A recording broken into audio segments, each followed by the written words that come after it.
Hello, everyone, and welcome to the Video Game Choo Choo podcast. Jeez Louise. It's been like another month. Wow. I'm John, I'm hosting. Hello. And, we are recording during the day, which, feels really wrong. It is the 5th of March, 2022, as we record. You know, things are still very busy for all of us. We're figuring out a new schedule. It's a Saturday recording instead of a Friday recording. And things are a little up in the air. We're figuring it out. You know, it's a process. You know, the site redesign closing in on the finale, and with all of us getting ready to just be in this environment, there's a lot of stuff going on. So thank you for understanding. Maverick is here. Maverick, how are you? Hey, I'm doing good. Big changes is a understatement, I feel, when it comes to the way that a Video Game Choo Choo, both as a site and as a collective, has been going through stuff, I'd say. It's all going. It sure is going. But we will continue to do this and whatever else we can do as time goes on. I know Game of the Year isn't done yet. We're getting there, though. I haven't seen stuff personally, but everything that I've heard about what's going on behind the scenes for that is pretty fun. Everyone's working real hard. Should be sooner than you think. But that's about it for the site updates here. John, actually, I saw a bit of it, and it turns out we took all the footage. It got lost somewhere, and instead, all we have is multiple videos of the Black Eyed Peas Let's Get It Started Herbs video from MTV's Video Mods. That sounds horrible. All right, well, we're still going to release it, because that's what we have. Yeah, no, that's don't worry. It's not. It's the censored version. Okay. We're not going to hear any cusses. We're not going to hear anything. We're not going to hear any slurs. By the way, did you know that the Herbs version, even in Sims language, is still pretty bad? It's literally like it is like so fucking levels of like, oh, you did not bother. That's insane. That's insane. No, it is wild that someone was, well, again, a 2005 video game, sure, but oh my god, just, no one. No. You can literally hear him say it, probably in the song. I have not checked it out because I just saw the title and I'm like, ooh, I'm not repeating it. Of course. A lot of stuff has gone on lately. It's been hectic, just in general here. In video games and the world in general.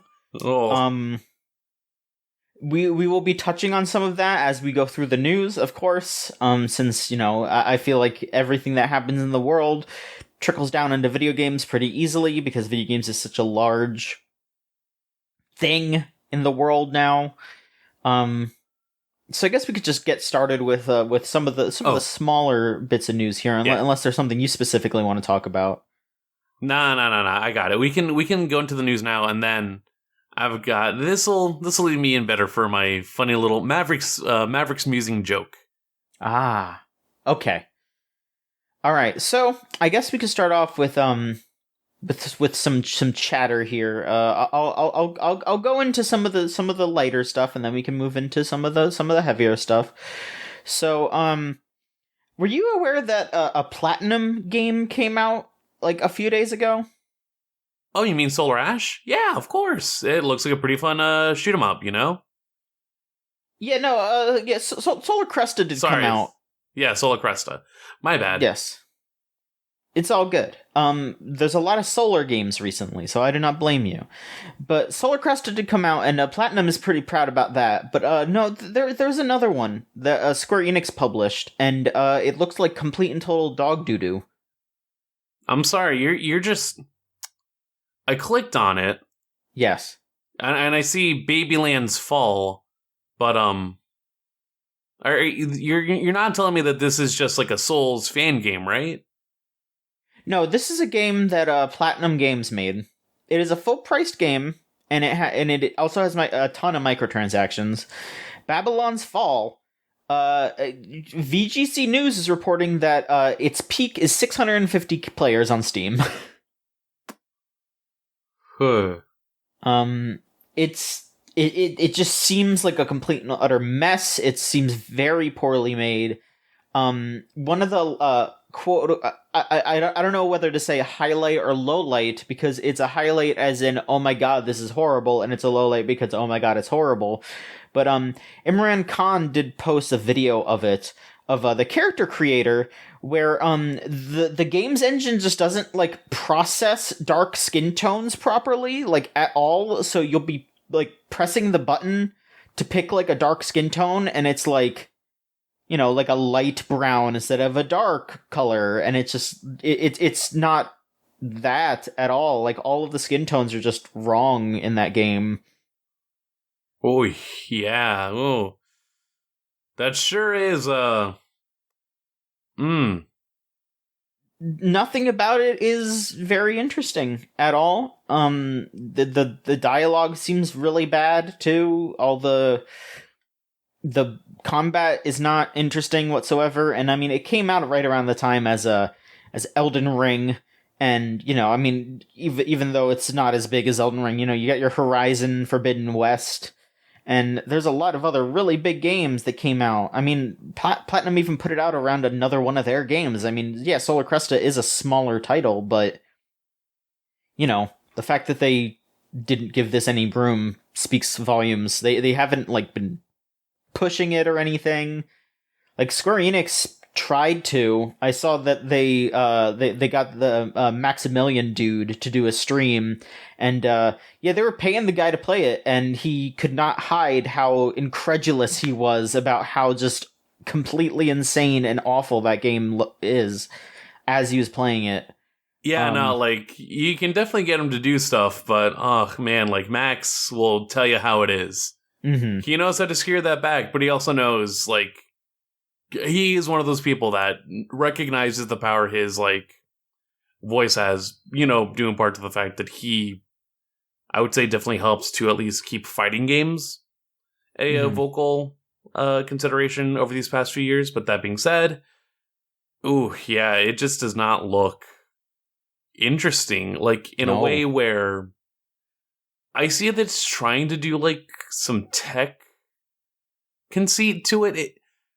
What it feels like is, like, it's resting a lot on prior Platinum success in a way that really doesn't recognize the way that the last Platinum, like, standalone Platinum game title was Astral Chain, and you know, that in itself was a hit or miss. I haven't had the chance to play it myself, but I know plenty of people that were looking at that. They're kind of like, I don't really know.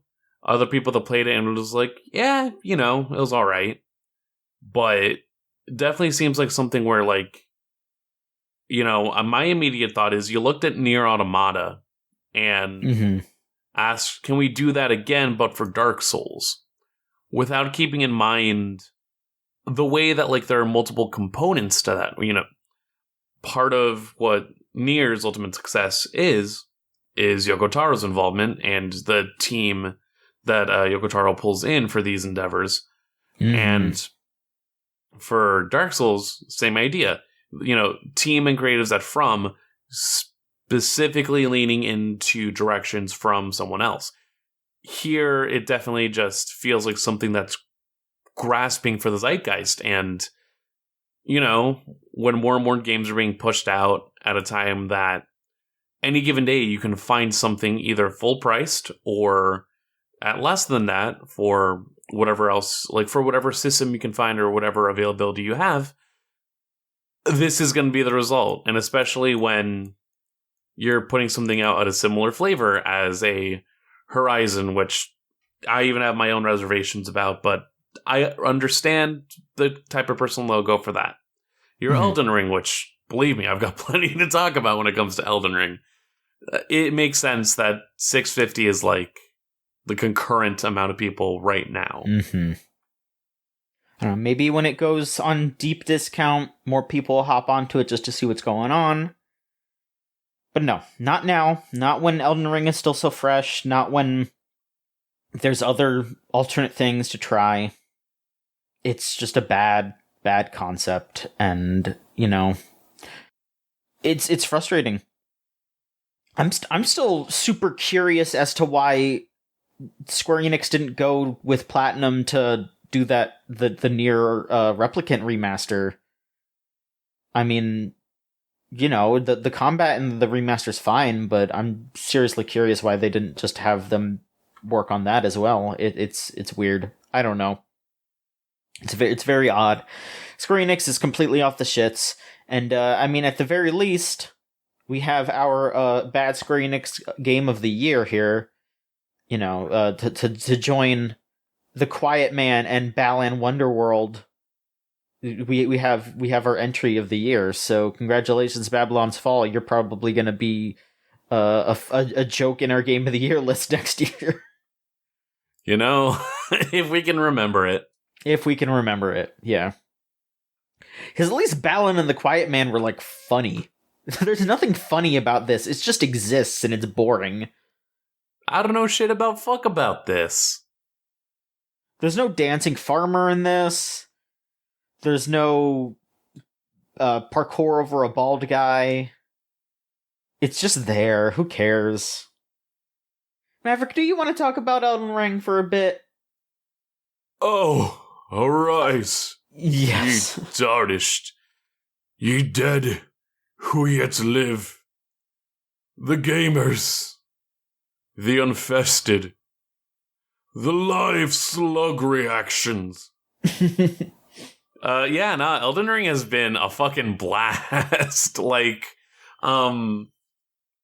it comes to my experience as a Souls gamer, it took me a while. One part, I just never had the consoles at the time. I did not have a PS3 when Demons, Dark, and Dark Souls 2 were out. It took me a while to get my PS4, and by that point, Bloodborne had become like a legacy title for the PS4 when I finally got it. The most recent get, in terms of like the From itinerary, would have been Sekiro. And so I gave Sekiro a shot, and that really motivated me to go ahead and go through everything else as best I could. Played a bit of Dark Souls 2, played a bit of Bloodborne, have not touched anything from Souls 3, played a bit of the remastered. Like, I've at least got an idea of how those series of games play, the shoot-offs, the other Souls-like experiences that I've gotten to try out as well, like Code Vein. Code Vein. I'm not the most, in it, where I'm just, constantly consuming Souls content, but I can definitely see, there are some fun games when you don't care about having to, consistently beat something, or when you're, wanting to be patient about the way that you'd want to play a game. Elden Ring, I would say, still keeps that base component, but really gives a lot more tools for the player to just explore. It's really just pushing you to want to go and, figure out as much as you can within any given session. The progression will be there for you to figure out, but ultimately, that's not the main reason that this exists. And it's been really freeing in a way, too, to just, know that there is the set selector, because you start out, I was mimicking the opening narration that plays after your character creation, and you get all that set up. Basically giving you your little story, here we are in the lands between. That Elden Ring, got broken up, buddy. And now some freaks have it. Some freaks have the pieces of the Elden Ring. And you and your freaks have to go and reclaim it so that one of you maybe can become the Elden Lord. What's that about? I don't fucking know. They paid George R.R. Martin to write that. They didn't pay me. So I'm just along for the ride. But it's been a fun one so far. You meet a dude. He says you got no maidens. You cry a little bit. And then someone comes up and it's like, I can play the role of maiden. And it's like, oh, sweet. I heard that at a party once. And then you get a horse. This horse does some cool jumps. You can double jump? It can double jump. This horse can double jump. And also, if you find like swirly whirlwinds, you just fly upwards at like 90 miles per hour, and it's pretty good. You do a big whoosh. I have not played any Elden Ring. I have seen a good amount of Elden Ring because, as someone who is a gamer, you go onto Twitter, you see your friends, you have roommates who are playing it, you are exposed to Elden Ring no matter what. And it does seem very cool, I will say, just for what it is. I still probably will not try it out. I am still not a Souls guy, but I think of these games, it is got a lot of stuff to do, and there's just pretty consistent new crazy shit going on in that game. Yeah, definitely. Like, it's so interesting to see the fact that it's a very expansive open world. Mm-hmm. And the way that there's just so much going on at any given moment. It's interesting to hear how other people are going through just all of it and seeing where those paths intersect, where it's like, okay, at some point we're all going to face this one specific boss that is more or less the introduction to a lot of the mechanics you'll find. But if it gets too difficult, you can literally just fast travel to somewhere else and start up in another section of the map, work your way down there. It's a good way of just like still keeping momentum so that you aren't just stuck at a specific moment and getting immediately frustrated. And honestly though, like, right now, as of this recording, I'm level 42. I started out as a warrior, so I get more dexterity in my build than everything else. But also, as I'm looking at my levels, I kind of started to like round out some stuff. Not all the way. I still have high dexterity as a priority, but it's like I put some stuff into vigor, so I have more HP. I really made sure to load out my endurance so I could have more stamina, so I can get a heavier weight load. That way I can just get a little bit closer to getting those light rolls. The rolling in this game definitely feels more expansive in a way, where even at a medium roll speed, that still is like good enough to get you through just like a lot of the patterns that you start to figure out through bosses, and that's still like good enough to get you like in and out of situations. If you aren't just committing to getting like heavy tank setups with the fat rolls and you just go through it and say, fuck it, I'm gonna still hit you with whatever I got. Right now I'm doing like a sword and no, actually right now I'm doing a shield that is just like a turtle shell that I found. And doing that with a twin blade that I found that you can also two-hand to do some fun little like Star Wars kid shit. It's that, and then also swapping it with a flail that I found that just does easy blood loss damage. I realize I like weapons with bleed. Bleed is a very good status ailment to me. That and poison. But poison is a bit more dependent on other factors, especially in Souls games, so I'll stick to bleed. But so far I've only gotten one demigod, I believe is the term for him. One of those like major bosses down, and I'm just working my way through the rest of the map, and it is really interesting just to see like any given day that I just like go in, I can like focus in on just getting through one section of the map or this one new dungeon that I find, or, I'll find 3 other bosses somehow and decide to like work on those for one session. And then go back to whatever that main progression was, get my ass kicked by a mob, and then be like, all right, let me go ahead, go somewhere else. It's a very funny game, too. Like, absolutely. God, the first time that you see a goat, and you just walk up to it, and that shit just rolls away. Like, that's good. God, no, that is fantastic. The sense of comedy in Elden Ring is so great. You get the little Santa Claus guys, so like the little hand harps.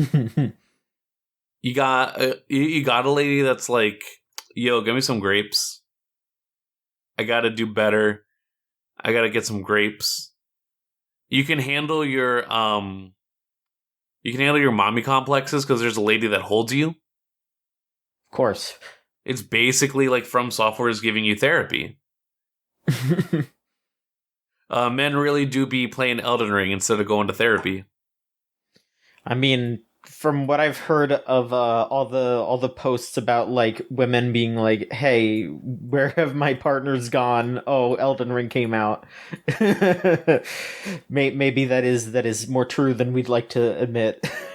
We are becoming more maidenless than we perceive ourselves to be. Yeah, truly. We are trading one maiden for another. No, we're trading one maiden for a chance to get fucked up by like some shit that looks like a Heartless. And you know what? No, I'm not going to make that judgment call. I'm just going to say it's nutty out there, and we're all just out there playing. Most of us are out there playing Elden Ring. That is the truth of the world right now. Yeah. Hopefully, I'm sure the next time that we put out our podcast, there's still going to be plenty of Elden Ring talk because a lot of us here on the site are playing it, and I would love to hear everyone else's impressions because I definitely am looking at it with just a lot of joy, a lot of just optimism to get my ass kicked, and then learning some patterns to do some more ass kicking. Oh God, there have definitely been moments where I just cinch out a win and I'm just there like full on celebrating myself for the fact that like, wow, like the Soul series is definitely one where it really does sink in when you're able to accomplish a task. And, you know, part of it is just like it. I think of it less as like this get good mentality and more just like, you know, you just spend enough time with a game that something eventually clicks. Mm-hmm. You spend enough time with anything, like you start to understand the gist and the components that make it up. So Souls games aren't separate from any sort of like practice that you would put in per se. And when everyone is showing off their hours, you know, 40-hour play counts, 50-hour play counts, 100-hour play counts, that just feeds back into that theory. You were just spending the time to get better at the game because you were wanting to take the time to experience it more. It's not a matter of getting good. It's just the understood concept of practice. And also you can just call people in for multiplayer because that's the way that the game is intended to be. Mm-hmm. Well, thank you for the rundown of the Elden Ring. Maybe someday we will learn how old the ring is. I doubt it. You know, maybe in the future there will be more rings. Well, no, it's the ring that makes you old. Oh. So the ring can be relatively new, but you will be old. But they shattered it. But they shattered it, so nobody... Is nobody old now? Can nobody get old again? Or is it just you can't get old fast? Well, that's up to the greater will. Okay. There's lots to be discovered in the world of Elden Ring, in the lands between, or whatever it's called. I don't remember, but... I have not met the Shit Eater yet, and I am really interested to meet the Shit Eater. The Loathsome Dung Eater. Character of the Year. I'm saying it right now. They got a guy whose name is just, oh boy, I love to eat the poo-poo. And he's like a major player in this game. Dead serious, in the intro, the Loathsome Dung Eater. I also looked at it again. I think he's like low-key got like a Solaire cosplay going on. I have no idea. I couldn't tell you. He's Solaire but fucked up. He's if Solaire didn't love the sun, but he loved the sewer. That might be it. I met Sir Gideon Ofnir, the All-Knowing. I've met... Have not met Horlow, but I have met a... someone that bears the last name Low. No idea how the relation is there. Like, you just meet a ton of fucked up people, and you're just in for the ride. Also, a lot of poison swamps. As it should? You know, it's a game by a masochist, so it's expected. Poison swamps. Poison swamps. Let's see here. Well, if you've spent a good amount of money on Elden Ring, and you're sitting there thinking, man, what if I could spend some money on something that's good? Well, I will let you know that itch.io, Itch.io, I've never heard, is it supposed to be Itch.io? Or is it just itch.io? Is it just itch? Like, if we're not saying itch.io, is it just itch? It could be itch, I believe. I don't know. Someone's gonna be like, bro, why are you calling it Itch.io? You're insane. I've heard it as such. Yeah. Yeah. Anyway, what's really important is that there is a currently there. Let me restart.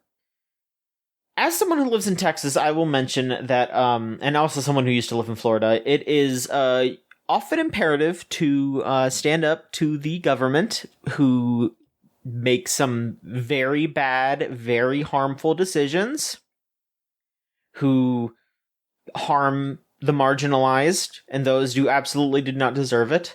And recently, Texas, the governor's office, wrote some declarations that were highly transphobic, and have been seeking to punish the parents and families of transgender children for basically just existing. So some folks have started up a bundle on Itch for trans rights in Texas.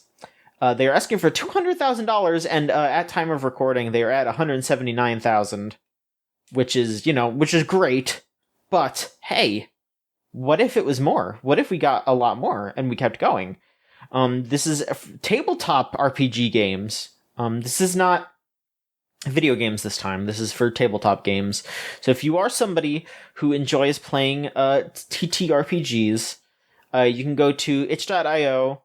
And there should be a link. There's a bundles button under there, and I'm trying to see where it is.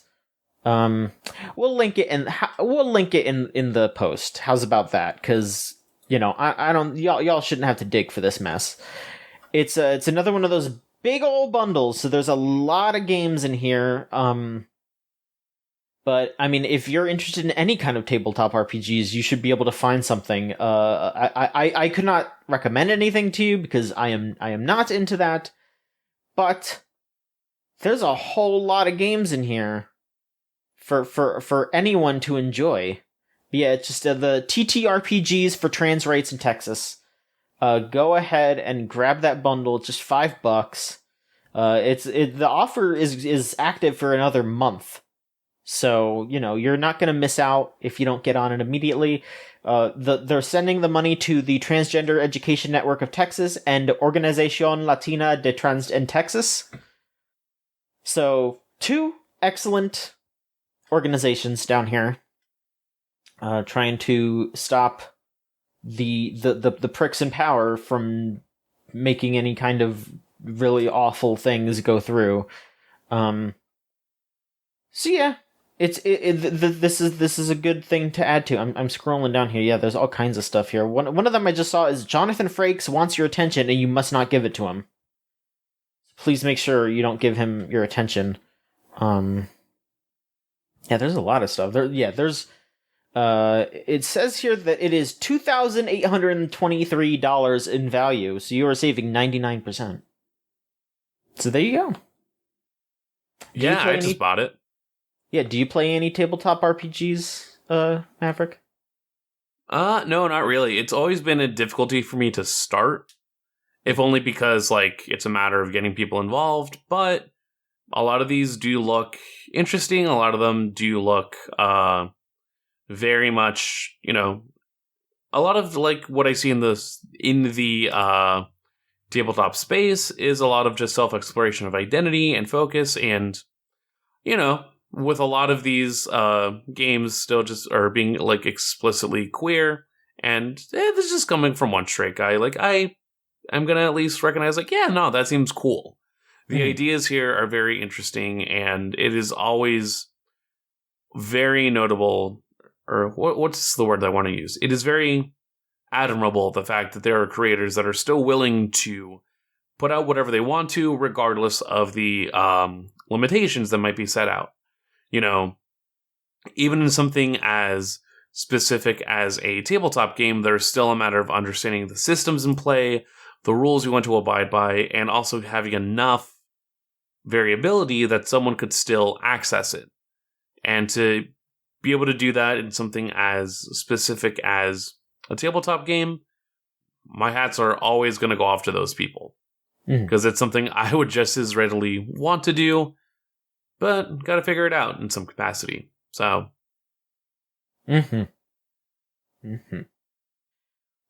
Well, let's see what else is going on here. So, all right. Speaking of online storefronts, that a lot of folks use that I guess used to be sort of a fear-free, like, yes, supporting this is pretty simple and good. Bandcamp, which, we've shouted out using Bandcamp Fridays a lot for our the folks that made our theme song, Magic Circuit / Melt Channel. Well, Bandcamp got bought out by Epic Games, which is definitely something that a lot of people are worried about, understandably so.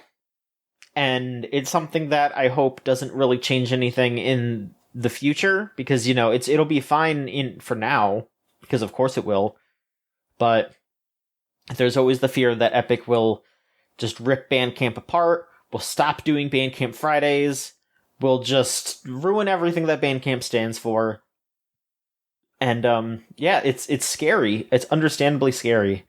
They said so far that nothing will change. They're going to keep doing Bandcamp Friday. And that is the thing that I guess is probably the most important thing for folks to hear right now, is that they are still doing that. And if you do care about folks who make music, and you do want to give them money directly for what they do, I would still say Bandcamp Friday is the smart thing to do, unless you're like giving directly to like a Ko-fi or a PayPal or whatever. They are still doing that. So just because of this going down, don't let that deter you from buying music, at least for now. It's still a thing. It is still good for now. So just, keep pushing for it to stay good is all I can really say. Yeah, I mean, I absolutely understand why people are worried about this. It's very strange. It seems like Epic is just kind of grabbing up a bunch of different like multimedia focused companies, perhaps to use them for Fortnite or for their own, for the Epic Games Store, or just who really knows. But it is frustrating to see something that is this like unabashed good be turning into something that could just be another cog in another machine. Do you have any thoughts about what's happening with Bandcamp? When I think about it, there definitely is concern, and I wouldn't say that it's unprecedented. Like, the struggle to make music within the music industry is definitely one that's like always been of concern. And, knowing several artists, knowing several musicians, it's always been like, I hear it so much, the struggle to actually get like off the ground with some of it, because it is so difficult to just be in a space where a lot of folks subscribe to music streaming services, but then those services do not accurately represent the amount of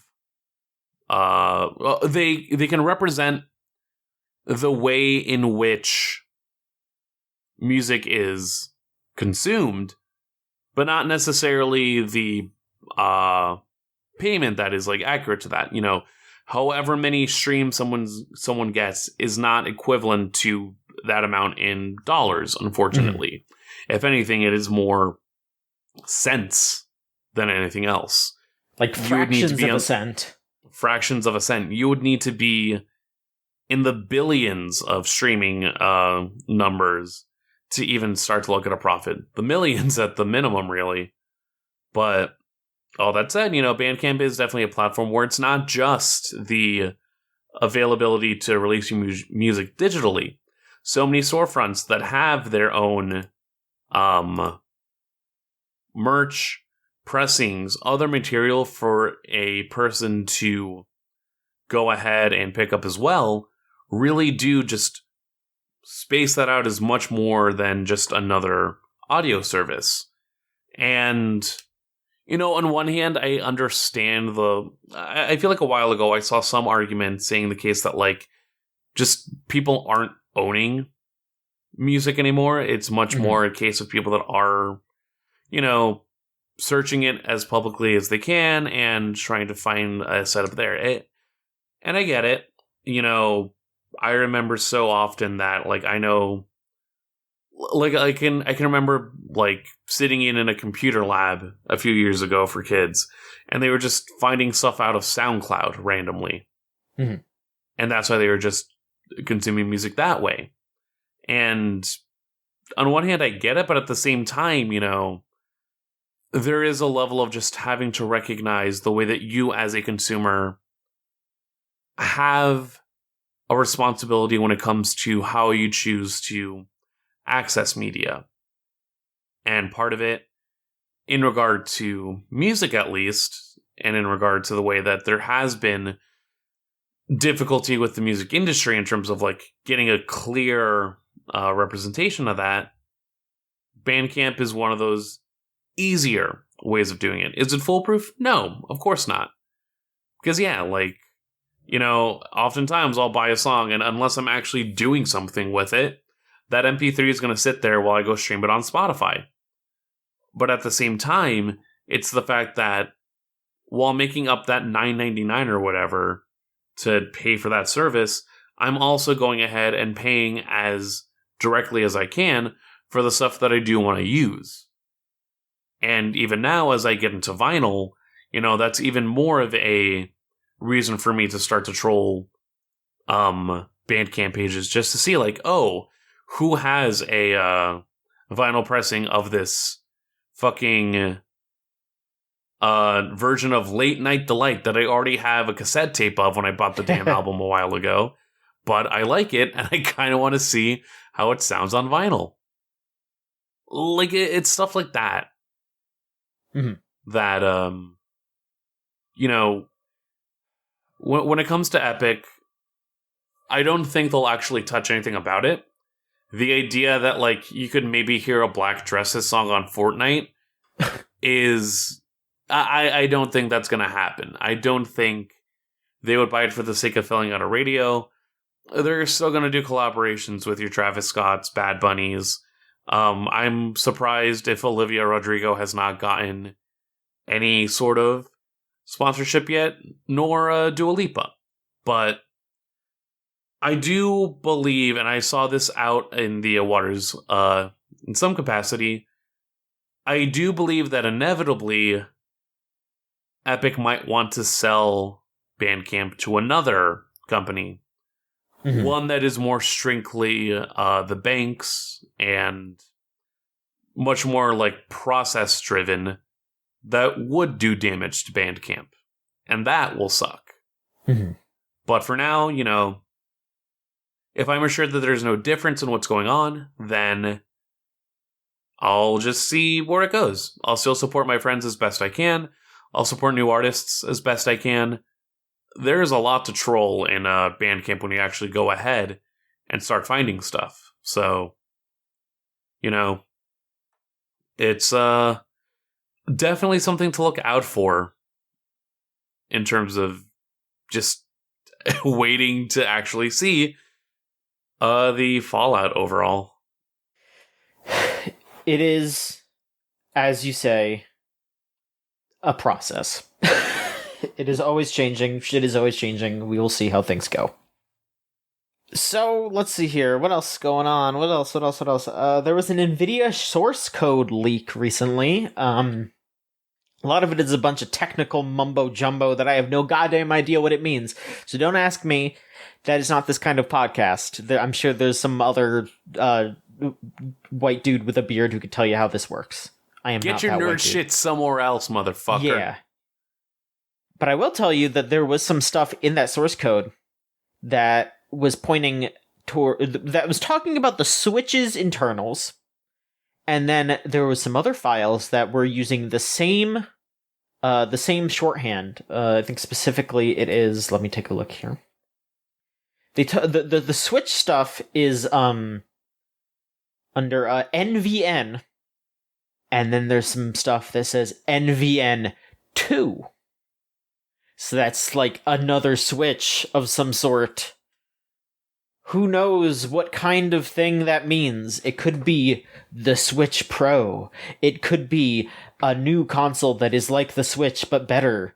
I guess what people are saying is that these specs will allow this console to be a bit more on par with the PS5 and Xbox Series X.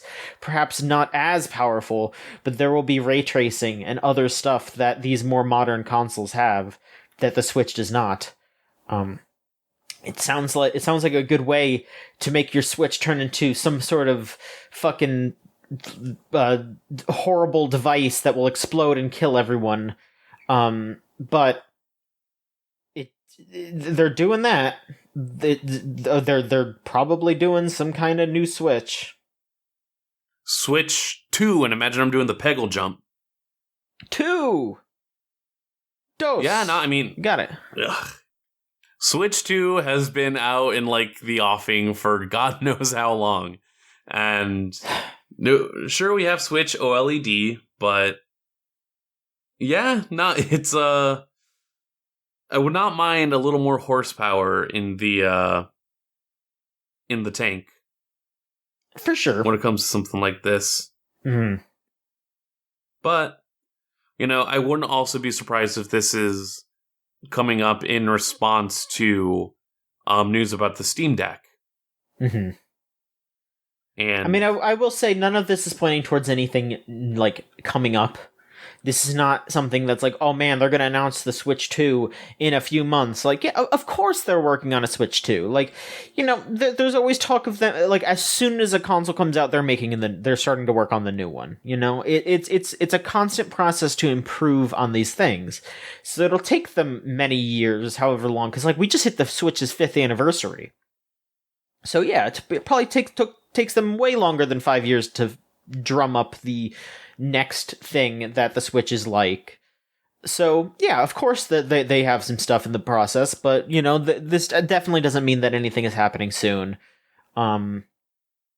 This is just a confirmation that yes, Nintendo is going to make another console, and it is probably going to be similar to the Switch, which makes a lot of sense because the Switch is extremely successful. So yeah, them doing another one of those makes sense to me. I would rather a kid fuck up a Switch 2 than fuck up a Steam Deck. Mm-hmm. Absolutely. And then our last bit of smaller news here. This is tied into a lot of different companies around the world, but I guess the biggest company that we can discuss relating to video games is CD Projekt Red, who has confirmed that they will not be selling things through GOG or pretty much any other one of their sales points to Russia or Belarus or any other kind of like Russian associated country. due to the war in Ukraine. And I don't know how you specifically feel about this, Maverick, but I am someone who thinks that this whole, hey, we need to cut off selling things or buying Russian things is insane. I think it's not not useful for what these people think they're doing, and also it's very hypocritical because how many times has America done some sort of horrible war crime? But we could still buy stuff on GOG. We can still, import and export items. Oh, yeah, it is very distinctly a mix of jingoism and hegemony at play when it comes to both realizing the fact that, like, a lot of people's sense of global politics, mine included, honestly, are very limited. Yes. And this is coming from someone who, when it comes to a global outlook, has the privilege of being in the United States. That privilege being specifically that every other country is trying to cater to what the United States is. The globalization, in effect, in terms of like Western late-stage capitalism, is the fact that everything is trying to placate the United States' senses. And other superpowers starting to push back against that is now its own larger culture war, proxy war, however you want to say it. We're just choosing to find more things to poke at Russia and to poke at China. And something like this, the entire invasion into Ukraine, I still am just looking at, trying to understand the sense of everything, At no point will I ever call a choice that Putin has made smart, because he is just a dipshit. That's how I feel about a lot of world leaders, if I gotta be honest. But at the same time, you see immediate links to try and, like, go and provide support to Ukraine. And it's like, you gotta stop for a second, because it's like, why am I presenting a Patreon specifically to help out war efforts in the Ukraine? That feels a little nutty.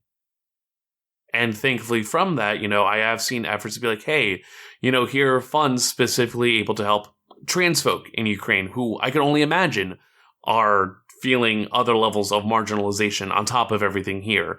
Other funding for the ways that refugee crises might be going. Like, you have to be able to direct the notion of military, or sorry, you have to be able to direct that notion of aid so that you aren't just accidentally immediately funding war efforts with organizations that may or may not be neo-Nazis as well, which is its own justification attempts for a lot of this stuff. And it's so many things that are involved with it. And then one part of it as well is this assumption that whenever something occurs with a country, it is the idea that every single person associated is also in agreement with what's going on.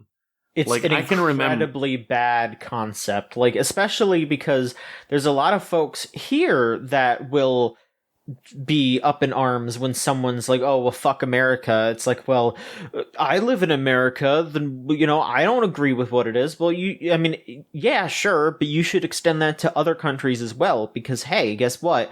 There's thousands of people every day marching in the streets of Russia against this war. There's Russian soldiers that are, like, straight up, like, walking over to people in Ukraine and being like, I don't want to do this, y'all. I don't want to do any of this. What are we doing?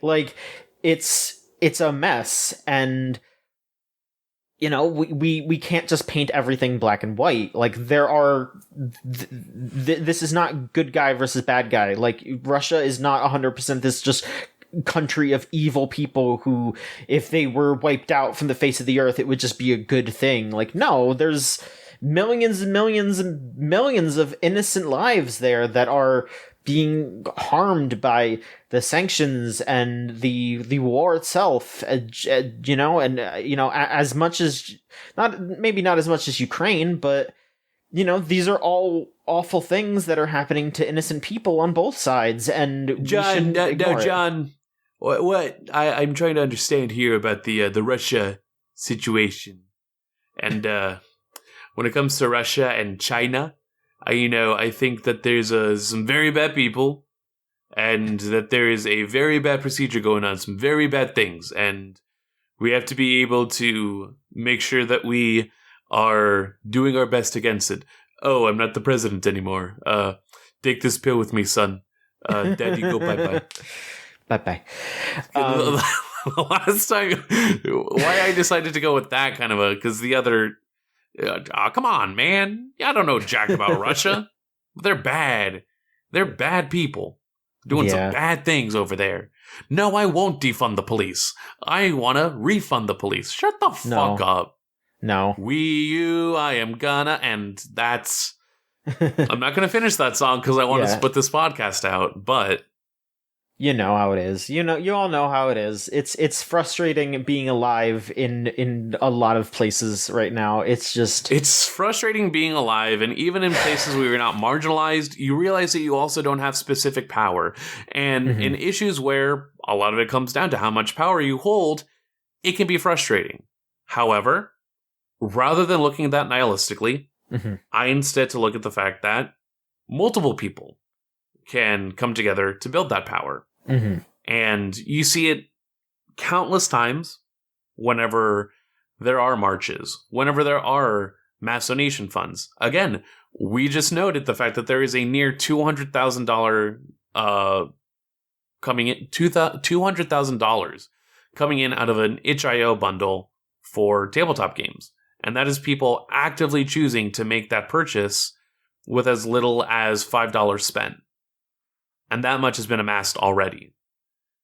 The good thing about the spring, and to highlight this actually, this is something that I was talking about a bit with Solon when I was over in Seattle last week. And as we were going through parts of the main downtown, we went to the area that was, completely disestablished, or God, I forget the actual name for it, but the part that protesters were able to actually zone out and just took out the precinct and completely just made their own, the autonomous zone. And to see it just be on its own regular, as if nothing happened, was surreal. But also, times like these, you got to remember that it is just the beginning of March. It is still cold out. We are still technically in winter. It is hard to immediately group and amass and get mobility started when the cold is one of those things you actively have to plan against. But as things get warmer, and as we sure as hell get more pissed off, that action is going to be much more visible, and it's going to be louder. It's going to be stronger. And that's what's getting me, at least some sense of calm in a lot of bullshit that's been coming up. It's not over until it's over. There's always a chance for, for every bad thing, there is an equal chance of a good thing happening. We just have to keep striving forward for the good stuff. That's all. The only time the good and the bad is over is when I quite literally die and no longer have consciousness. But outside of that, I'm fighting for the good. I'm fighting for the safety and well-being of people as best I can. In some capacity, it's putting in money to things that will help out actual individuals and not just profit military states. And in other cases, it's being able to lend an ear and just be open enough to recognize, where else should I be getting my news from? Where else should I be looking for more information? Absolutely. And speaking of the collective power of the people, to go into one of our bigger pieces of news here, Geo Media is on strike. You may know, Geomedia as the folks behind Kotaku, Lifehacker, Gizmodo, other large sites such as that. They are all... It's their... I think it's specifically their games and tech sector, correct? Yes, this would include, the GMG Union, as it's called, the Gizmodo Media Group, representing workers of Gizmodo, Jalopnik, Jezebel, Kotaku, Lifehacker, and The Root, are officially on strike. They have their they have their requests up on their website, gmgunion.com. They have won a good amount of the things that they've requested. However, they are still striking for a few more things. They are asking that folks do not click through any of their any of the websites or to use any of their anything as a source for now. There have been some really gross things going down too. For example, some of the non-US offices, like for example Kotaku Australia, I want to say, they have had their articles posted on Kotaku while the staff is on strike to try to drive clicks, even though they are basically a separate entity. So they are the management is basically forcing people on the other side of the world to be scabs, even though they absolutely don't want to. Like they support the union, and their work is being used against them. But they're continuing to fight. It's still going strong. They have been on strike for a few days now. Yep, started on the 1st, and it's been going since then. So more power to them. We will continue to root for any collective agency, collective power here in our neck of the woods as well as across the world. Listen, as somebody that recently was like, man, I wish I had more agency and control of my job, and then now no longer have that job, I've nothing but more power to them, because I have heard horror stories. I have read horror stories of the way the Kotaku, at the very least, has been handled. I know friends that have worked there, and by finding other avenues of work, can immediately already attest to the difference in freedom, in ways that things can be taken care of. It sucks when a workplace doesn't actually let its workers thrive, especially in cases where workplace culture is so dependent on establishing its work base as family or as a together, as a fellowship, all these insidious ways that it tries to perform in-group solidarity without actually providing the benefits that one could expect out of that. Yes. So, and I definitely recognize I'm someone that's on the younger end of the spectrum with both our listenership and in terms of staff. So I feel like I preach to the choir when I say, double check your contracts, double check the level of accessibility and ability that you have in your organization, in your job. If you have the ability to unionize, do so, seek out the way that you can do so that there can be that bargaining sense and that you have something to bring to the table. But also, not every place is set up like that. And not every location has that easily defined. And so pieces like these at least remind us that there is a constant struggle to actually be treated fairly as workers, as employers, and I'll never not be rooting for them in the end. Especially if I get to just see a random Scabby the Rat out in the wild. Yeah! So, here, we could take a quick break from the news here, and I'll talk about what I've been playing. So, I've been trying to clamp down on single games. I've been trying not to jump around too much, especially because a lot of the games that I've been playing are large JRPGs, so I don't want to get lost in the sauce, as it were. Yep. So I hunkered down, and I focused on Xenoblade Chronicles 2 Torn of the Golden Country, and I finished it. I almost 100%ed it. I got real close, and then I just kind of sat there and thought, you know what? I'm good. I don't need to keep going. Like, I have to do, like, 2 more affinity things, which would just be a long process of, like, grinding out some stuff that I couldn't really control. Like, it was like, get 50 critical hits, and it's like, well, I can't just do that. You know, I can't just do that on purpose. So that would just be time, and I don't want to do that.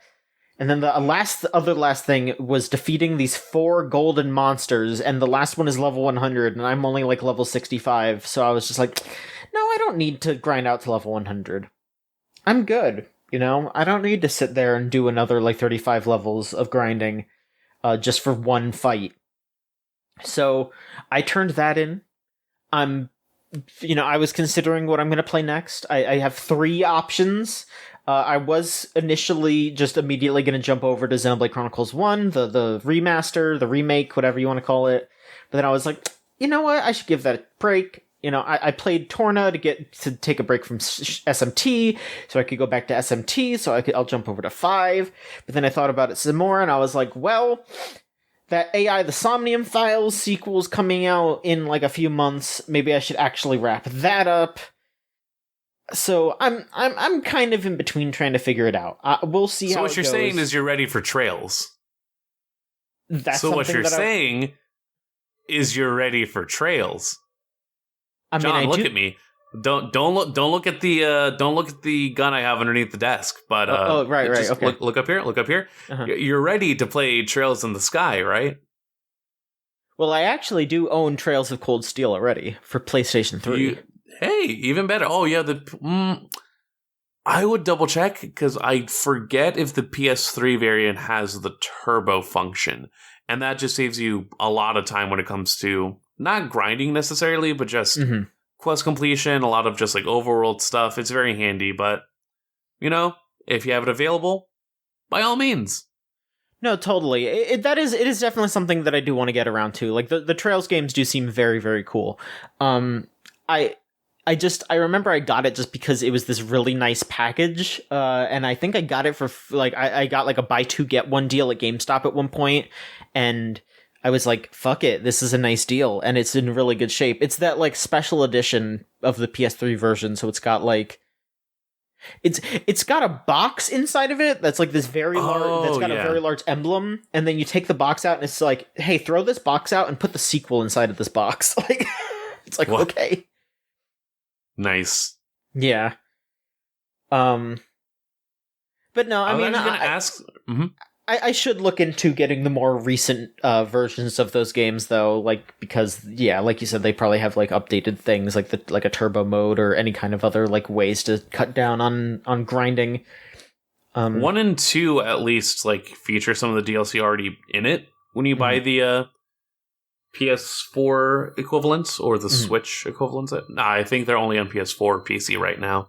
Yeah, I think 1 and 2 are only on like PS4 and PC, but I think that they're putting like 3, and I don't know if 4 is out yet, but I think that it's coming to Switch. So 4's been out. Oh, okay. Then yeah. Then I think it's on Switch too. 4 should be on Switch. I forget if 3 is, but yeah, slowly working its way down. Right now, Trails of Cold Steel 3 is $26.99. All right, yeah, not a bad deal. Not a bad deal for a big old game like that. Yeah, I was actually going to ask, overall, how was your experience with Xenoblade Chronicles 2? Because I feel like, I'm not going to lie, the character designs have definitely put multiple people off from a game that I feel has more to offer than the comically shaped individuals in this cast. No, like, no. Even if you're not just gonna be like, oh man, all these sexy anime women, like, Rex's design is fucking insane, even if you're ignoring that. He's got the poofy little pants. His outfit is nuts. Don't get it twisted. He looks like I could shove him in a locker. That's the thing, is you totally can, and that's part of it though. Like, that is part of his character, is that he is a complete and total dweebus, but he's trying his Shulk best. and Rex both definitely fit that, but Shulk I'd feel a little bit bad about. Rex is just absolutely dweeb. I love Xenoblade Chronicles 2. I think it's it's very anime, and I mean that in a good way, and that, like, it is very much a power friendship sort of story, but I think it does a very good job in that story. It does a very good job talking about, creating a group of friends who can support each other, and, not just falling to despair, and allowing yourself to be open to folks. And it's one of those stories, but I think it's a very, very well done version of that story. I absolutely love all the characters in both of those games. Because the original Xenoblade Chronicles 2 has its cast of characters, and then Torna is set, like, I want to say, like, a couple hundred years in the past. So that was an expansion, like, prequel that came out afterwards.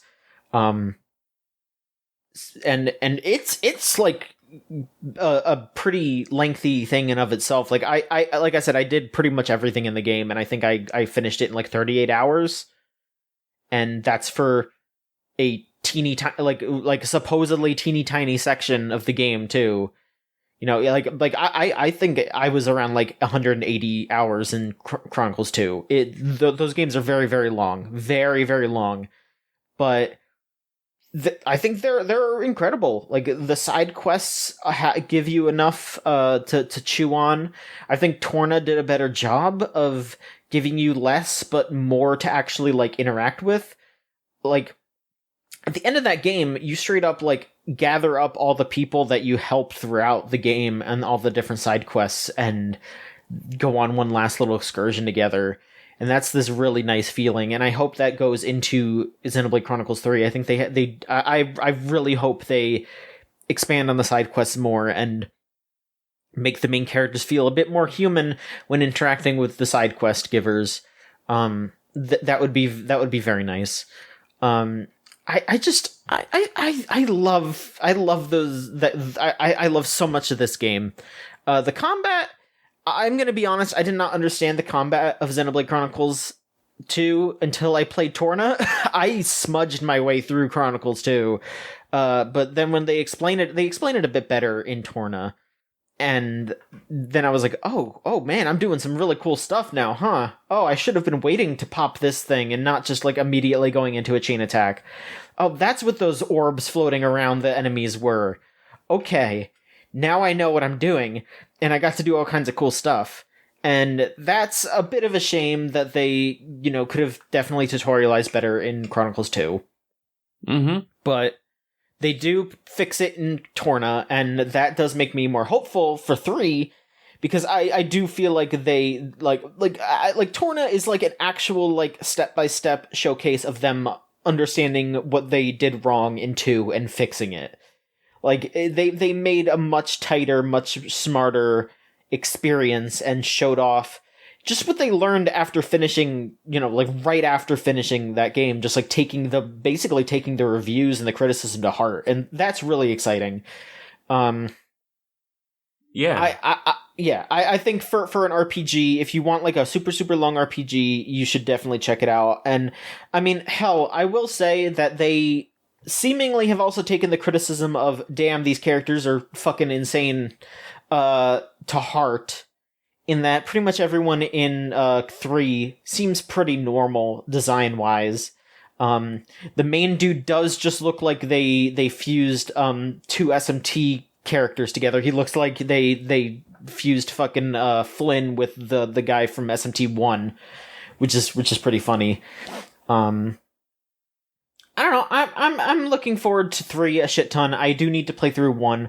The thing that I will say, and I'm quoting Rose here because, again, I haven't finished 1, but I will say that, like, the designs in 2 are a lot crazier for the women. but the writing for them is definitely better, just because, like, from what I've seen, a lot of the times in Chronicles 1, they do give the short end of the stick to the ladies a lot in that game. And in 2, it definitely feels like there are a lot more varied positions for women to hold in the story.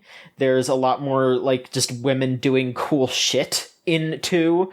Like, fucking Pyra and Mithra can do so many cool beams and sword attacks, and they have, like, a mech, and it's rad as hell. And, you know, that's the kind of stuff that... Look, that's the kind of stuff that women really want. They want a cool mech to fly around in. That is what I feel like I have figured out all these years.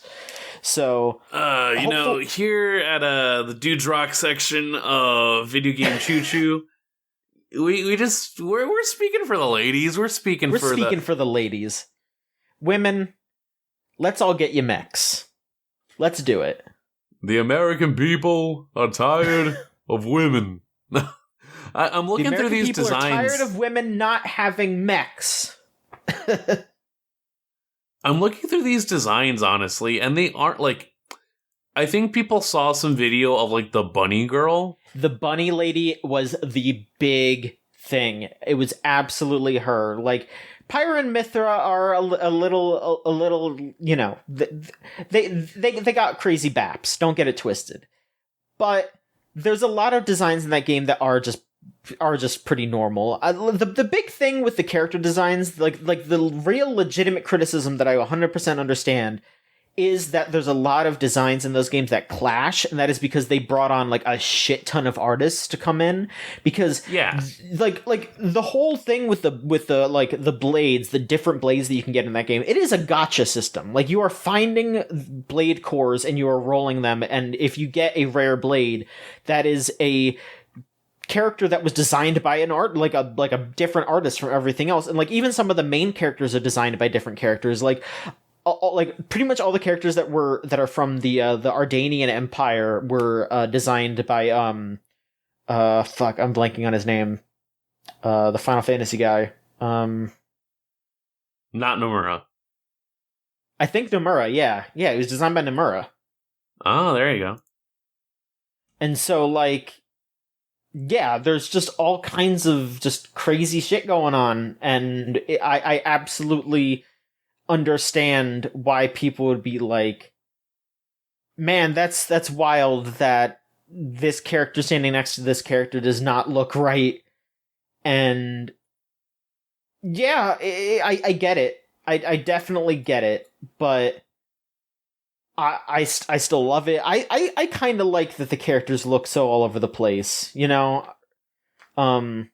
I kind of dig that they just go all over for that. And, you know, I'm a little upset that they're seemingly not doing that again, probably because there's not going to be any, like, blade gacha in this, but sure, whatever, it's fine. Oh yeah, there's a dude here that just looks like a fucking Nomura OC. Yeah, like, yeah, there are a lot of characters that you just take one look and you're like, oh, that's a Nomura character, okay. I think Jin is very Nomura. Yeah. But yes, oh yeah. Yep. I am I'm gonna play through 1, especially because they man, it's so exciting. Like, they added an epilogue, a new epilogue story to Xenoblade Chronicles 1 called Future Perfect, I want to say, that is tying 1 to 2 and seemingly will tie all of them together, because they said that they started planning the story of 3 as they were making 2. So this was always, like, planned, or at the very least since 2 came out. So now they took the time to tie 1 to the rest of them. So now they're gonna really cap it off with 3, and it's fucking crazy, y'all. I'm ready to go on this trip. I'm ready to go on this ride. Yeah, and like, I had played 1 for a little bit.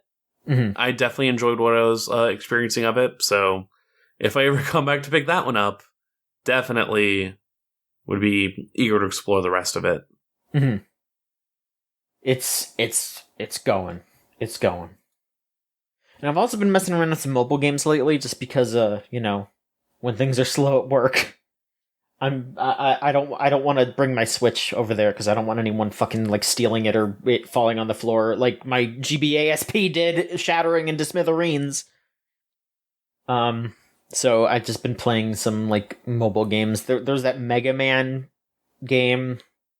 That's fine. The SMT mobile game is pretty okay. I like to have the demons. You could take pictures of them if you want. And that's pretty funny. Just like sitting there and being like, oh, guess who's here today? They asked me to take a picture of a glass of water. And I'm at work, so I can't just pull out a glass of water. So I have to go on the computer and type in a glass of water and take a picture of it. And it works. It's very stupid. But that's pretty much all I've been playing lately. Maverick, is there anything else you would like to discuss games-wise? Yeah, just bringing it up a bit from that trip to Seattle, Solon and Franny took me over to round 1. Ooh. And I had a field day with the rhythm games there.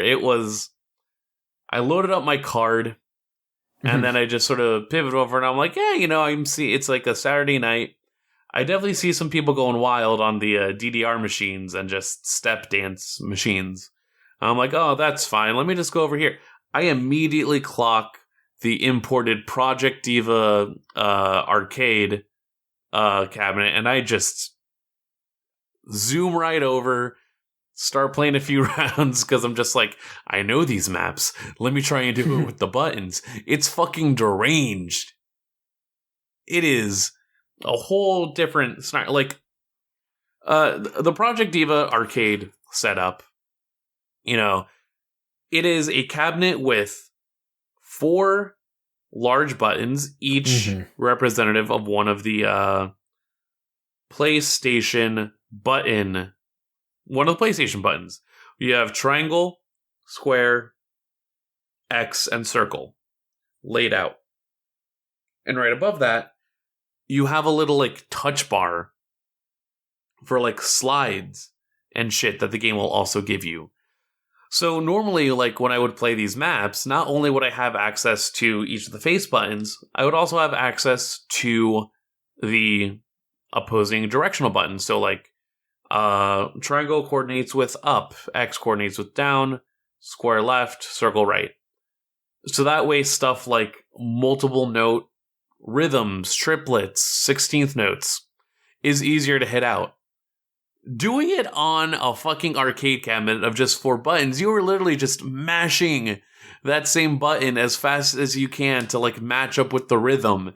And it is disorienting in a way to have these maps where it's like, oh, I have these specific like way that I do them already mapped out. I recognize the map, but you're just like already tanking it because you just don't know how to do it on another new apparatus. And from that end, I was just like, okay, let me see what else is on.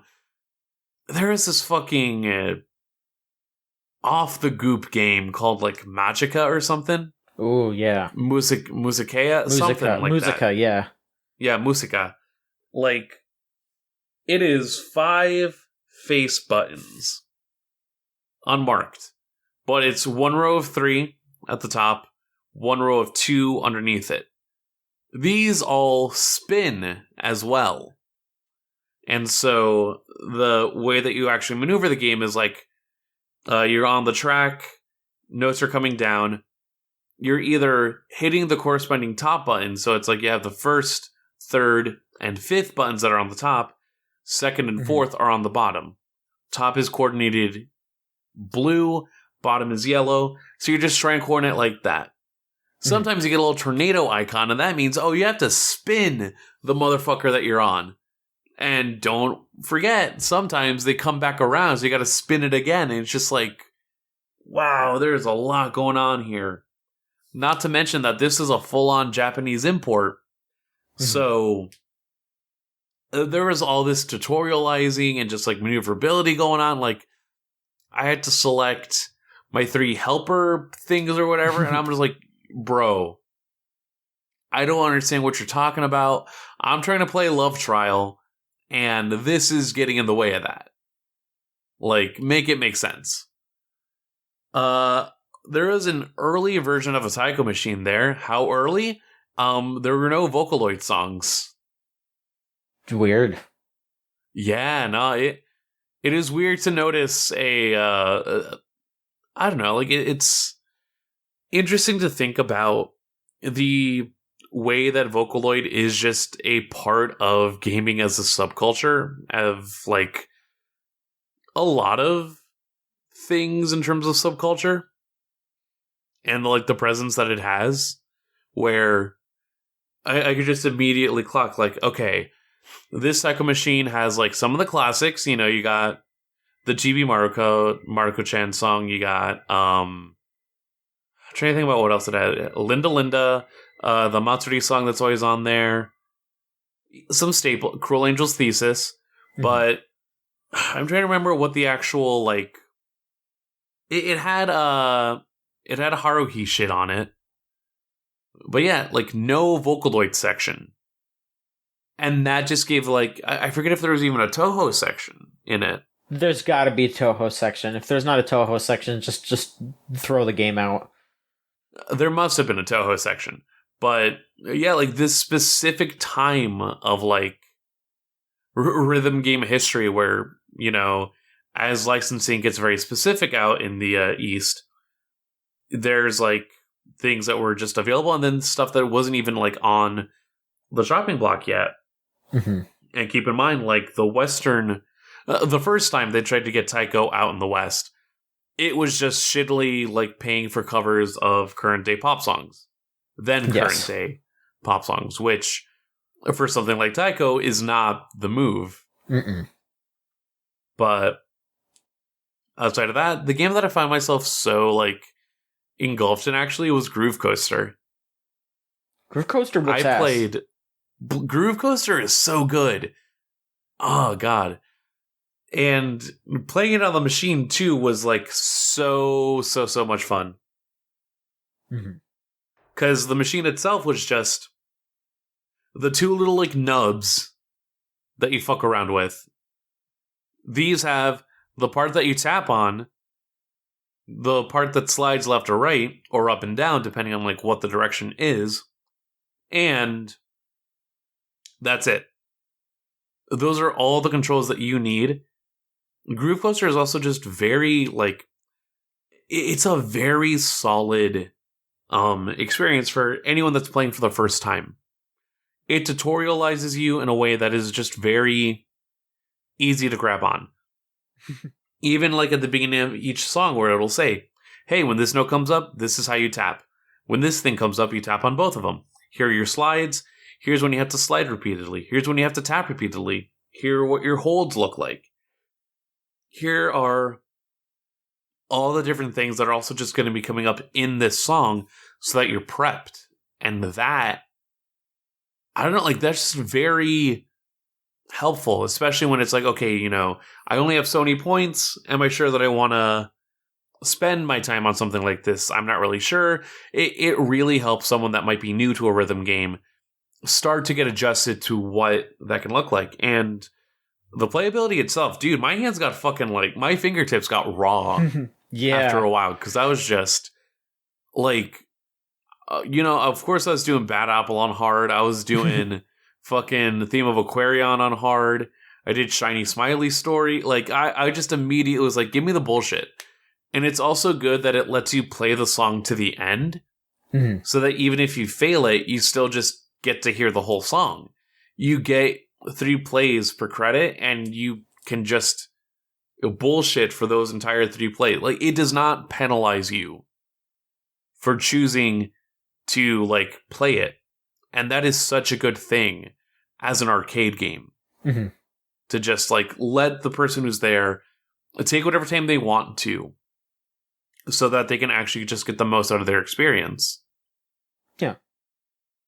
I remember playing Groove Coaster for the first time, and goodness gracious, I remember the next day my wrists were, like, just completely fucked up. I could, like, barely, like, lift anything, and I was just like, it's worth it. It was still worth it.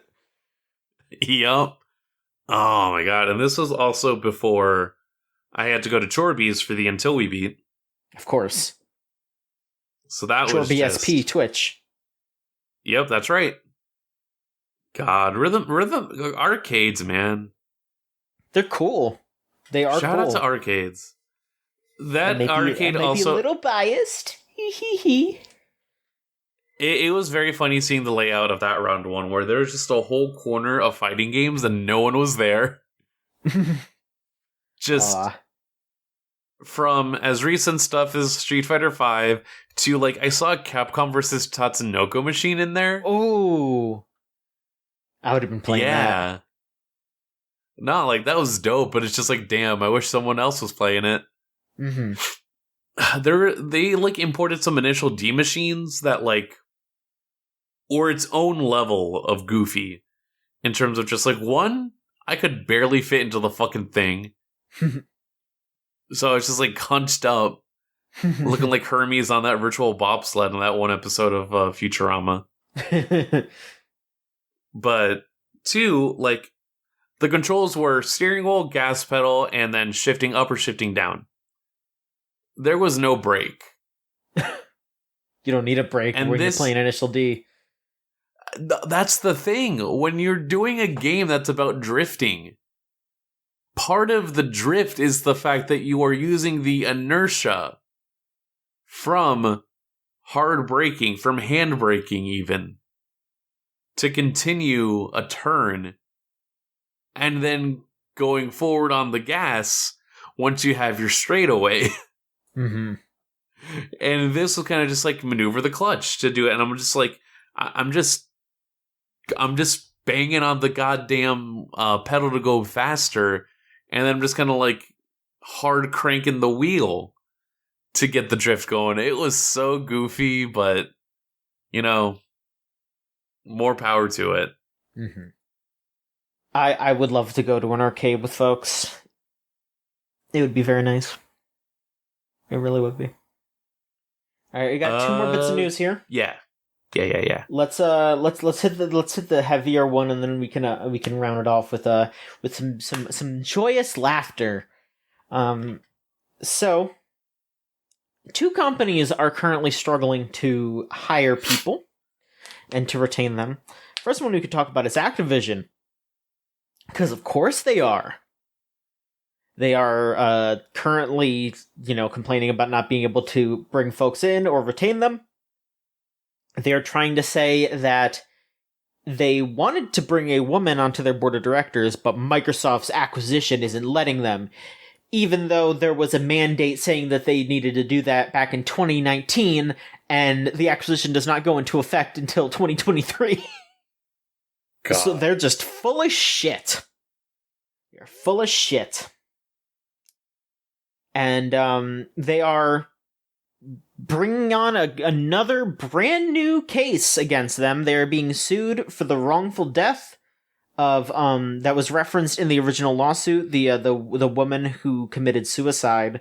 The state is now is it the state or it's Let me see here. It's the employee's parents are suing the company for the wrongful death. And more power to them. Fuck B to Activision for all time. And why do you not think that people aren't coming to this company? It's they have a lot of work to do to look in any way positive. Like, when you have this many court cases against you, when you have this much bad press, no matter how much you're gonna advertise yourself, no matter how many classic games you made, nobody wants to touch this with a 20-foot pole right now. It's bad. Yeah, there's not much else to pinpoint on it. I mean, I'm glad that legal action is being taken here, because, God, with every bit of news about Activision Blizzard from the last year, it definitely was just peering deeper and deeper into just a horrible barrel. So, hopefully, this does get some proper recompense, and in regard to any sort of like struggle with hiring and retention. Yeah, no, again, when you don't treat employers like people and you don't treat your staff as people that are effective in the job that you want them to do, yet still put them through, in some cases, this is the extreme version of harassment and just objectification in a way that I can't possibly begin to imagine experiencing, let alone just listen about. But then, even on the other end of just, recognize the way that you do not just have a resource to expend. It is a human being that you have to work with. Yes. And if a person doesn't feel comfortable where they're working at, even if benefits look favorable, is it worth it to wake up each day and go, do I really want to be alive today because I have to go to work? Part of that, speaking from experience, but also part of that, you can just... I can just always point at late-stage capitalism at this point. But in terms of struggling with hiring in a funny way, what are the geniuses at Quantic Dream up to? Well, of course, this is still tied to harassment, so I'm not going to say it's fully funny, but it is quite hilarious to see that there is some inside talk from Quantic Dream being reported on from xfire.com, who is saying that Star Wars Eclipse is now being projected to not be released until 2027 because Quantic Dream can't hire anybody because nobody wants to work with them because they're so shitty. There are reports that they keep refreshing their job listings to make them seem recent, so that way it doesn't seem like they've just been sitting there for months and months, even though they have been. And people are also leaving consistently, so nobody wants to work there. And this big game that they hoped everyone would be super excited for, it ain't coming out anytime soon. Because nobody wants to work with these assholes. So there you go. David Cage fucking shot himself in the foot. And he's getting at least a little bit of his just desserts. Oh, my foot. It is shot at. I do not like that my foot is shot at. It's his own damn fault. His own damn fault. God, just really DSPing himself with some of this shit. For real. For real. Yes, let us all point and laugh at David Cage and then move on with our days here. So let's move on to questions. And both of these questions are about Kirby and the Forgotten World. I will say I did try that demo that came out. It's a short little demo. It's fun. Kirby and the Forgotten World seems really fun. I'm excited to play more of it. Yeah. Cool. And if you want to send a question, it is videogamechoochoo.tumblr.com/ask. You'll sound like these folks right here. First off, Cello Buster asks, what are you most excited to see Kirby swallow? I want to see everything. I want to see Kirby combine stuff. I want to see Kirby upgrade stuff. I want to see Kirby as a car. I want to see Kirby as a cone. I want to be surprised by what Kirby turns into. Can Kirby swallow the stock market? Folks, can Kirby swallow my problems? Can Kirby swallow these? No. No. Because the answer is yes. And you don't want him to, because they'll be gone. Live Kirby reaction. But no, yeah, Kirby's got all kinds of shit that he can swallow in this game. I really, truthfully, I do really want to see the upgrades to the copy abilities. That seems really interesting. I want to see how that shakes out. If Kirby swallows a tire, is there a need for wheel anymore? I mean, there is Wheel Kirby, but yeah, I guess, yeah, if he can mouthful mode. If he could turn into a car, yeah, I guess he doesn't need Wheel. Yeah. Yeah. That's true. Huh. I mean, they cycle out copy abilities in each game, you know? They're not all set in stone, yeah. So Wheel won't be in this one, I guess. I mean, who knows? Yeah, maybe you'll need to go through like a small area very quickly. I don't know. Get a bicycle. I couldn't tell you. And Shoeless asks, if Kirby in the Forgotten Land world, whatever it is, had real-life stores in its abandoned cities, what store would you want Kirby to explore? Oh, man. Kirby would freak the fuck out if he could just go to, like, a bakery or something, or, like, a fruit stand. Oh my god, that would be the best day of his life. Nah, just take Kirby to Costco. Kirby could just do whatever the hell he wanted at Costco. The Walmart? Oh my god, the Walmart. If Kirby inhaled a Walmart, do you think he would turn into the smiley face from the 90s? Nah, he would turn into... I was gonna pivot into something... He just gets a little vest. Aw. He just becomes a greeter. Very good greeter. There is apparently a wave at the Waddle Dees button in Kirby and the Forgotten Realms as well. Nice. Which is pretty good. You could just go around and wave to the Waddle Dees, and they love to wave back. It's very cute. Take Kirby to Kmart. What's going on at Kmart? I do not believe Kmart is functional anymore, but specifically, I'm thinking about Kmart in its 90s heyday, where you get the one with the attached Little Caesars. Ooh. Man, yeah, they would have to be cranking out those hot and readies for Kirby. Kirby would be eating those like crazy. Yeah. What do you think Kirby's... I was going to ask what Kirby's favorite chain pizza place would be, but like, God, Kirby would just eat all of it. I don't know what I'm asking. I don't know if he'd have a preference, yeah. Yeah. You put Domino's, Pizza Hut, and Papa John's in front of him, he's just going to eat it all. That's going to be it. It's pizza. That's Kirby. He loves it. He loves it, and we love him. Thank you, Kirby. Thank you, Kirby. Thank you, Kirby. All right. So, that'll do it for this week's show. Maverick, thank you so much for being on. Of course. It still feels wrong that we're wrapping this up and it's still light outside. Like, what's going on? Oh, for you. Oh, okay. For you, literally, I just had the sunset and now it's just dark ass in my room. Well, yeah, it seems like the sun is starting to set here. So, you know, the perversion will end here. We will no longer be podcasting during the day like some freaks.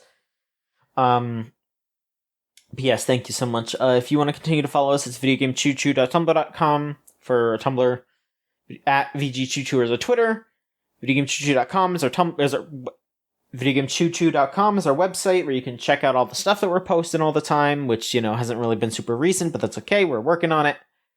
We have a Facebook page, facebook.com/videogamechoochoo, twitch.tv/VGChoochoo, which, by the time you hear this, it'll already be over, but we are gearing up for a wrestling extravaganza. There will probably be a VOD up for it by the time you hear this. Just check that out on our Twitch. We'll try to get that up on the YouTube as well, youtube.com/videogamechoochoo. You can come hang out with us in our Discord server, thegamezone.zone. You type that into your web browser and it'll bring you straight there. We have a Patreon, patreon.com/VGCC. You give us $3 a month and you get all of our stuff a week early, such as Unlimited Real Works, the anime podcast that Maverick and I do with Rose and Elvie. We just did an episode on Princess Jellyfish, if you want to check that out. It's a good show. And finally, thank you Melt Channel/Magic Circuit for the theme song Crush off of the album Magic is Real. If you want to listen to their stuff, it's meltchannel.bandcamp.com or magic-circuit.bandcamp.com. And hey, guess what? Magic Circuit did just put out a brand new album, if you want to check that out. It is called... I gotta get the exact name here. It is called Please Stay Connected. It just came out a little bit ago. You can get it for 5 smackers. And if you are a VTuber fan, you can hear quite a few of the VShojo girls on there, such as Neanners, Silverveil, and Iron Mouse on a couple of those hits. They do a great job. I really dig some of those songs. Definitely check it out. If you are into the kind of music that is similar to our theme song. So yes, thank you so much. Maverick, where can people find you online? People can find me on Twitter over at MavSpladiumania. That's at MavSplaniamania. Where currently I'm locked because I gotta find a job again, folks. Yeehaw! And I don't need employers to see my freak tweets. That's honestly a pretty good idea. You can find me at JOHN_MICHONSKI. Maybe I should also do that. But yeah, that's it. That's it on Twitter. That's where you can find me. That's it. And that's it for the show. Thank you so much for listening, everyone. We'll be back. I'm not going to say next week because I honestly don't know. We're going to see. We'll see. We'll be back soon with another episode of the Video Game Choo Choo podcast. Thank you so much. Goodbye.